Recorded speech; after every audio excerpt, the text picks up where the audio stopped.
Bon, ok, attends. Aujourd'hui, je vais te parler de la saga des Anges Gardés. C'est une saga qui consiste en 5 tomes et sur laquelle je travaille depuis 2 ans pour le compte de l'Union pour l'enfance. Le tome 1, qui s'appelle Les Anges Gardés, l'accueil familial, est sorti l'année dernière, en novembre 2015. Et le tome 2, qui s'appelle Les Anges Gardés, l'attachement, est sorti ce mois de novembre 2016. Il y a encore 3 tomes à paraître en 2017, 2018 et 2019. Avant que je te raconte plus en détail en quoi consiste cette saga des Anges Gardés, je vais te présenter brièvement l'Union pour l'enfance. C'est une association qui a pour mission de placer des enfants qui pour X raisons sont maltraités au sein de leur famille d'origine. Maltraités physiquement ou maltraités psychologiquement. L'association intervient au moment où ces enfants sont retirés de leur famille d'origine pour être placés, généralement après décision judiciaire, soit dans des foyers d'accueil, soit dans des familles d'accueil. Et l'association chapeaute tout ce processus de placement des enfants. En 2015, l'association a décidé de se lancer dans un grand projet éditorial qui consisterait en la parution de 5 livres consacrés à toutes les actions menées par l'association. Ces 5 livres seraient subdivisés en 2 parties. Une partie institutionnelle rédigée par l'association, qui montrerait exactement tout ce qu'elle fait, quelles sont les actions qu'elle mène et quelles sont les problématiques majeures qu'elle traite au quotidien. Et une partie romancée, qui mettrait en scène des personnages fictifs d'enfants placés, dont les profils correspondraient le plus possible à la réalité, et qui permettrait au lecteur de s'identifier à ces enfants et de vraiment d'être sensibilisé de l'intérieur à ce que vivent ces enfants qui sont placés. Chacun des 5 tomes de ce grand projet éditorial reprendra l'une des thématiques majeures de l'association. C'est pour cette raison que le tome 1 s'appuyait sur l'accueil familial, c'est-à-dire qu'est-ce qui se passe au moment où l'enfant arrive dans sa famille d'accueil, comment est-ce que l'adaptation se fait entre lui et cette nouvelle famille qu'on lui attribue. Et le tome 2 s'appelle, lui, l'attachement, parce que une fois que cet enfant est arrivé dans cette nouvelle famille, comment est-ce que ça se passe? Comment est-ce que l'attachement peut ou pas se créer? Comment est-ce que les liens vont pouvoir se tisser entre tous ces êtres qui tout d'un coup doivent cohabiter ensemble et faire en sorte que chacun d'eux avance le mieux possible dans son parcours. Alors moi, comment est-ce que j'en suis arrivée à travailler sur ce projet? Parce qu'au moment où l'Union pour l'enfance a mis en place ce projet éditorial, elle s'est tournée vers un éditeur pour ce faire, éditeur qui est 100 000 milliards. Or, c'est aussi l'éditeur qui a publié mon recueil de nouvelles Extrasystole. Et donc, au moment où est sorti Extrasystole, mon éditeur m'a dit « Écoute, on est en contact avec une association qui recherche un auteur pour un grand projet, qui aurait pour but de faire connaître au grand public toutes les actions de l'association. » À ce moment-là, j'ai rencontré Amandine Lagarde, qui était la personne au sein de l'association qui supervisait ce projet des Anges Gardés. On s'est vus, on a discuté ensemble du projet, elle a lu ce que j'avais fait, et puis ça a matché, elle a trouvé que ma plume pouvait s'adapter au projet, et puis moi j'ai été emballée en fait par, non seulement par cette femme, mais aussi par cette association et par toutes ces actions qui sont menées pour la protection de l'enfance. Nous avons commencé à travailler ensemble en 2015 et le tome 1 des Anges Gardés est sorti fin 2015. Amandine Lagarde est aussi la co-auteure des Anges Gardés puisque c'est elle qui a la charge de toute la rédaction institutionnelle du livre et l'ensemble du projet est supervisé par Thierry Rombou qui est le directeur général de l'association. Le but de ce projet est double. Tout d'abord, ces livres ont pour mission d'être une espèce de plateforme de communication et d'échange pour tous les professionnels de la protection de l'enfance, que ce soit les personnes qui travaillent en foyer d'accueil, ou bien les familles d'accueil, ou bien toutes les personnes qui travaillent au sein de l'association.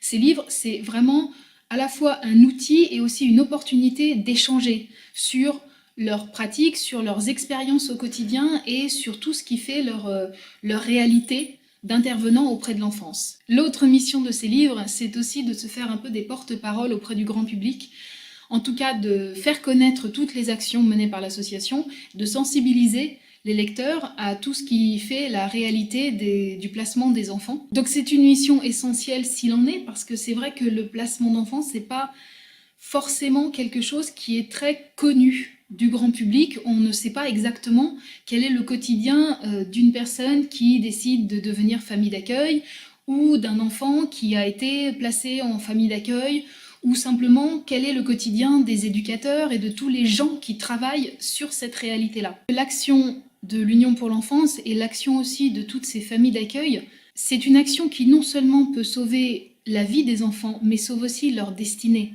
C'est-à-dire que ça donne une nouvelle chance à tous ces enfants qui, dans leur famille d'origine, sont complètement brimés ou sont maltraités ou sont battus, ne reçoivent que des nions.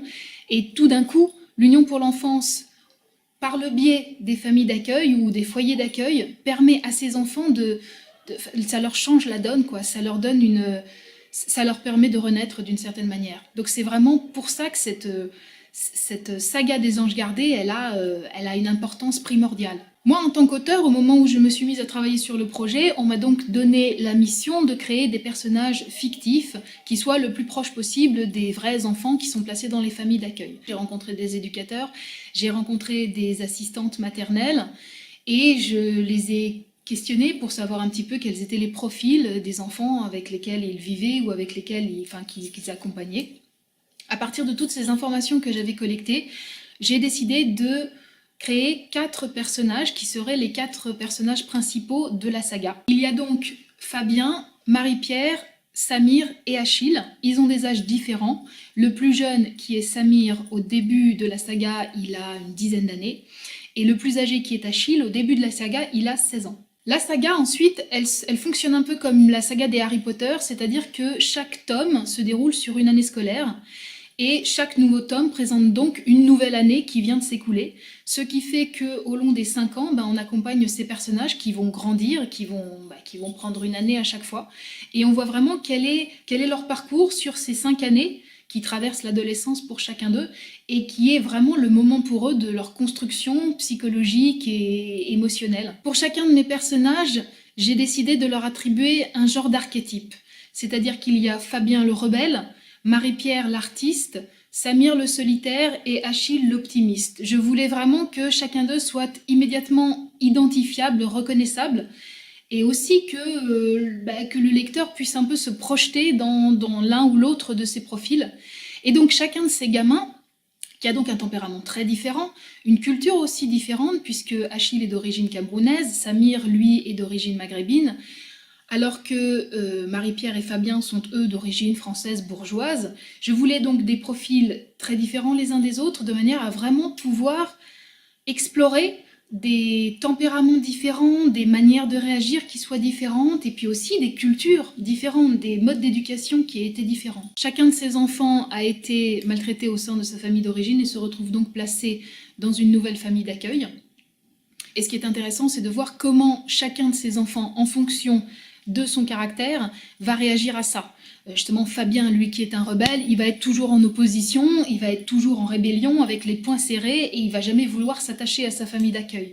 Alors qu'à l'inverse, un personnage comme Achille, qui lui est plutôt altruiste, très philosophe, très optimiste, toujours prêt à poser un regard souriant sur la vie, lui au contraire, les choses vont se passer beaucoup plus aisément, d'une façon beaucoup plus pacifique, parce qu'il a à l'intérieur de lui cette grande force de calme et d'harmonie. Et c'est ça qui, pour moi, en tant qu'auteur, est aussi intéressant à l'intérieur de ce projet, c'est de pouvoir accompagner ces personnages-là qui sont si différents les uns des autres et qui me permettent, moi, d'aller explorer leur psyché, tout ce qui se passe à l'intérieur de leur tête, d'aller comprendre un petit peu leurs différents mécanismes. Et bon, ça, pour un auteur, c'est vraiment ce qui est passionnant. En outre, moi, ce que ça m'apporte de travailler sur un projet comme celui-là, c'est que, en plus de l'aspect littéraire et de l'aspect de création artistique, il y a aussi tout un aspect humain et presque social qui est extrêmement important. C'est la première fois que je travaille sur une commande de cette façon-là, et c'est la première fois aussi que je mets ma plume au service d'une cause qui est plus grande que moi. Jusqu'ici, ma plume, elle avait pour but soit de raconter des histoires, soit d'exorciser certaines choses de mon parcours à moi, donc il y avait toujours des bribes un peu autofictionnelles, si j'ose dire. Et là, tout d'un coup, il a fallu que je m'attelle à une tâche assez différente, puisqu'il fallait vraiment que je m'adapte complètement à un cahier des charges extrêmement rigoureux. Et ça a été incroyablement bénéfique pour moi, finalement, d'avoir ce cahier des charges. Et c'est vrai que je suis fière, vraiment fière de participer à un projet comme ça, qui a une telle dimension humaine, un tel sens, une telle signification. Donc à ce titre, je suis très reconnaissante à mon éditeur de m'avoir mise en contact avec l'Union pour l'enfance, et puis aussi je suis très reconnaissante envers l'Union pour l'enfance qui m'a fait confiance, qui a eu envie de mêler ma plume à toutes les thématiques dont ils avaient envie de parler. Donc je suis reconnaissante aussi à Amandine qui a travaillé avec moi avec beaucoup de patience et d'écoute, et puis à Thierry, à Eulalie, à Anne-Catherine, enfin tous les gens qui m'ont aidé à écrire et à créer ces personnages. Donc là, nous avons achevé les 2 premiers tomes de la saga. Le tome 3 qui concernera l'accompagnement psycho-éducatif est à paraître l'année prochaine, a priori en novembre 2017. Et puis les tomes 4 et 5 suivront en 2018 et 2019. L'aventure va continuer encore pendant 3 ans, de manière à former une grande saga de 5 tomes. Je ne vais pas te spoiler ce qui se passe dans ce tome 3, mais a priori il risque d'arriver certains événements dramatiques à Achille. Justement, à Achille, celui qui est le plus zen et le plus optimiste des 4 enfants. Et justement, je trouvais intéressant qu'à ce personnage-là, il arrive des événements qui vont être particulièrement bouleversants pour lui. Donc ça, c'est sans doute, hein, ça peut encore changer, mais c'est sans doute ce qui formera la trame du tome 3. Sous cette vidéo, je vais te mettre le lien vers le site de l'Union pour l'enfance. Si tu veux en savoir plus sur cette association, eh ben, tu trouveras toutes les informations possibles sur leur site. Je te mets également le lien vers le tome 1 et le tome 2 de la saga, où tu pourras lire les premiers chapitres des 2 ouvrages et également te les procurer si cela t'intéresse. Si tu aimes ce projet fabuleux, n'hésite pas à en parler autour de toi, n'hésite pas à partager cette vidéo, n'hésite pas à te rendre sur le site de l'association L'Union pour l'enfance afin de faire connaître vraiment tout ce que fait cette association merveilleuse. C'est vraiment important. N'hésite pas aussi à réagir, à liker ou à commenter cette vidéo. Sur ce, je t'embrasse très fort et je te souhaite une très bonne fin de journée. Mouah. À bientôt.